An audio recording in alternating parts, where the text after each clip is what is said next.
July 1, 2026, officially, hindi na ako empleyado ng Department of Education. Hello guys! Welcome to my vlog! 8 years din ako nagtrabaho sa DepEd at ang dami kong baon na alaala at aral mula sa journey na sa 8 taon na yon. Marami akong naranasan.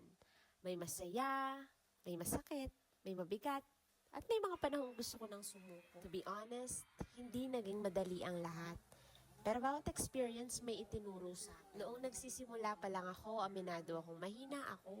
Madaling masaktan, madaling panghinaan ng loob, at kulang sa tiwala sa sarili. Pero dahil sa trabahong ito, unti-unti akong naging matatag. Tinuruan ako ng profesyon na ito kung paano lumaban, bumangon, at magpatuloy kahit mahirap. Marami din akong nakilala at naging kaibigan. May mga naging guro ako nga noon, na kapwa naging guro ko rin kalaunan. Mga batang napamahal sa akin, mga estudyante ko, na minsan para mga anak ko na talaga. Sila din talaga yung nagbigay lakas sa akin para magturo araw-araw. Isa rin siguro sa pinaka-fulfilling na parte ng pagtuturo ko ay yung makita mo ang lumalaki sila at unti-unting naabot yung mga pangarap nila. Iba kasi sa pakiramdam, lalo na kapag may estudyante kang bumabalik at nagsasabing, "Ma'am, salamat po. Isa po kayo sa dahilan kung bakit po ako nandito." Di ba ang sarap lang sa puso? Kaya nga sa pag-alis ko, hindi ko dadalhin lahat ng sakit at bigat ng mga pinagdaanan ko. Iiwan ko na yun, pero lahat ng aral na natutunan ko, babaunin ko. Dadalhin ko sila bilang sandata sa panibagong chapter ng buhay ko.